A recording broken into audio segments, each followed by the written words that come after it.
សូមស្វាគមន៍អ្នកទាំងអស់គ្នាថ្ងៃនេះផងដែរ Admin បានពំនៅសាររឿងថ្មីមួយ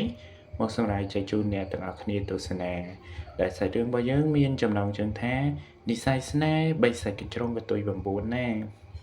កុំឲ្យខាត់ពេលយូរឥឡូវយើងចូលសាច់រឿងរបស់យើងតែម្ដងទៅណាមុននឹងចូលសាច់រឿងរបស់យើង Admin សូមណែនាំតកតងនឹងតួអង្គខ្លះសិនតួអង្គរបស់យើងទី1មានឈ្មោះថារ៉ែនគាត់គឺជាបិសាចកញ្ជ្រងដែលមានអាយុកាលរាប់ពាន់ឆ្នាំហើយតែតងនឹងរូបរាងរបស់គាត់គឺសង្ហាហើយនឹងមានអំណាចក៏ប៉ុន្តែចិត្តរបស់គាត់នៅជាប់ជាពាក់ជាប៉ុន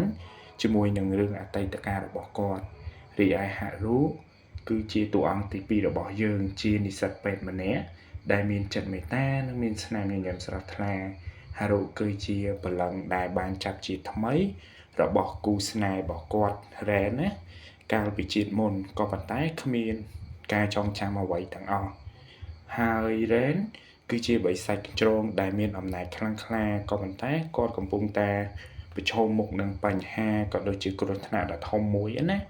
ដើម្បីរក្សាជីវិតរបស់គាត់ឲ្យរស់នៅបន្តទៅមុខទៀតបានលុះត្រាតែគាត់នឹងជំរះនៅបណ្ដាសាយូការបស់ខ្លួនឯងហើយគាត់ត្រូវស្វែងរកបេះដូងនៃពន្លឺដែលស្ថិតទៅនឹងក្នុងខ្លួនម្នាក់ហើយម្នាក់នោះគឺជាគូស្នេហ៍ពីអតីតកាលរបស់គាត់នឹងឯងហើយរ៉េនក៏គាត់បានប្រែកាឡាទៅជាមនុស្សដែលចូលមកក្នុងជីវិតរបស់ហារុដំបូងឡើយរ៉េនគាត់ចូលមកចិត្តហារុនឹងក្នុងគោលបំណងតែមួយគត់គឺគាត់ចង់ស្រូបយកធម៌ពលដើម្បីបន្តជីវិតរបស់ខ្លួនណាក៏ប៉ុន្តែនៅពេលដែលបាននៅក្បែរហារុយូរទៅគាត់កាន់តែឃើញហារុនឹងមានភាពស្លូតត្រោមក៏ដូចជាយកចិត្តទុកដាក់ជាមួយហារុណាបានធ្វើឲ្យបេះដូងដែលត្រជាក់ដូចទឹកកករបស់បិសាចកញ្ជ្រងហ្នឹងក៏ចាប់ផ្ដើមរំភើបឡើងម្ដងទៀតដែរកាត់មកដល់ការជួបគ្នាលើកដំបូងតែព្រំលិខិតគាត់បានកំណត់ឬក៏ចារមកណាយើងឃើញថាមានពន្លឺព្រះច័ន្ទពណ៌ប្រាក់ចាំងជះមកលើដំបូលវិហារចាស់មួយនៅឯជាយក្រុងនៅកណ្ដាលភាពស្ងប់ស្ងាត់រ៉ែនកំពុងតែឈរមើលទៅលើមេឃខណៈដែលកន្ទុយពណ៌សប្រាក់ទាំង9របស់គាត់ហ្នឹងកំពុងអកវិចរលាយចូលទៅក្នុងខ្យល់អាកាសណាភ្នែកពណ៌ស្វាយរបស់គេក៏បញ្ចេញពន្លឺក្រហមខ្សោយបង្ហាញពីសញ្ញាគ្រោះថ្នាក់ដែលអាយុកាលរបស់ខ្ញុំហ្នឹងជិតដល់ទីបញ្ចប់ហើយគាត់ក៏និយាយប្រាប់ខ្លួនឯងតែអញ្ចឹងណាហើយបេះដូងបិសាចរបស់គេក៏កំពុងតែស្រត់ចុះបើមិនបានស្រូបធម៌ពលនៃពន្លឺមកបំពេញទេគេនឹងត្រូវលលាយទៅជាផេះផង់មិនយូរមិនឆាប់ឡើយអញ្ចឹងទៅមួយសន្ទុះក្រោយមករ៉ែនក៏គាត់បានបិទភ្នែកទាំងពីររបស់គាត់រួចក៏ប្រើមន្តអាគមដែលសេះសល់ចុងក្រោយហ្នឹងដើម្បីបង្រួមកន្ទុយក៏ដូចជាស្លឹកជាកជ្រុងរបស់គាត់ហ្នឹងឲ្យបាត់ទៅក្នុងខ្លួនរបស់គាត់តែម្ដងហើយមួយរំពេចក្រោយមកគេក៏បានคล้ายទៅជាបរិសុទ្ធវ័យក្មេងម្នាក់ដែលមានរូបសង្ហាដាច់គេនៅក្នុងឈុតសម្លៀកបំពាក់ពណ៌ខ្មៅស្រទន់ហើយគេក៏ត្រូវស្វែងរកម្ចាស់ប្រលឹងនោះឲ្យឃើញមុនពេលថ្ងៃសង្គ្រាមមកដល់និងបេសកកម្មរបស់គេតែម្ដងឥឡូវកាត់មកដល់តួអង្គរបស់យើងមួយទៀតដែលជាកូនស្រីរបស់យើងគេមានឈ្មោះថាហារុជានិស្សិតពេទ្យម្នាក់ដែលមមាញឹកនឹងការសិក្សានៅល្ងាចនោះខណៈដែលគេកំពុងដើរកាត់សួនច្បារនាឯសាលាដែលមានការសាកូរ៉ាកំពុងរីកស្គុះស្គាយ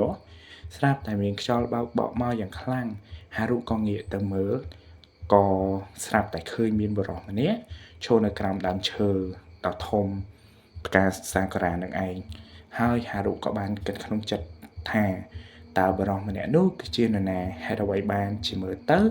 ស្អាតប្លែកយ៉ាងនេះអីចឹងណាគេក៏គិតក្នុងចិត្តបន្ទាប់មកទៀតហារុក៏ចាប់ផ្ដើមសង្កល់ឃើញថាបុរសម្នាក់នោះគឺជារ៉ែនរបស់យើងនឹងឯងហាក់បីដូចជាកំពុងវិលមុខហើយរៀបនឹងដួលដោយសារតាសភាវៈកតិការគិតរបស់គេជាពេទ្យគេក៏ប្រញាប់ស្ទុះទៅភ្លាមគ្រារ៉ែននឹងទៅតែម្ដងហើយហារុក៏និយាយថាលោកមិនអីទេឬចាំខ្ញុំជួយ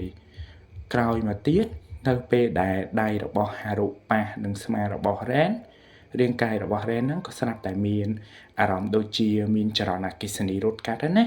ហើយកម្ដៅចេញពីខ្លួនរបស់ហារុក៏បានធ្វើឲ្យបេះដូងបិសាចរបស់រ៉េនហ្នឹងក៏ចាប់ផ្ដើមលោតយ៉ាងលឿនហើយយ៉ាងខ្លាំងតែម្ដងរ៉េនក៏សម្លឹងទៅមើលមុខហារុហើយនៅក្នុងកែវភ្នែករបស់ហារុហ្នឹងគេក៏និយាយថាគឺជាកែវភ្នែកដដែលកែវភ្នែកដែលធ្លាប់មើលមកគេដោយសេចក្តីស្រឡាញ់កាលពី500ឆ្នាំមុនតែម្ដង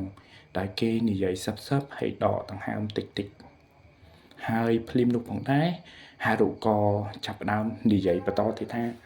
លោកនិយាយអំពីអ្វីណាលោកស្គាល់ខ្ញុំដែរឬទេរ៉េនគាត់ក៏មិនបានឆ្លើយអីដែរប៉ុន្តែគាត់ក៏បានចាប់កដៃរបស់ហារុជាប់តែម្ដងហើយក្នុងចិត្តរបស់គេក៏កំពុងមានការតស៊ូយ៉ាងខ្លាំងហើយម្យ៉ាងវិញទៀតគេក៏មានបេសកកម្មត្រូវស្រូបយកធម៌ពលពីក្មេងប្រុសម្នាក់នេះដើម្បីរស់រានមានជីវិតបន្តក៏ប៉ុន្តែ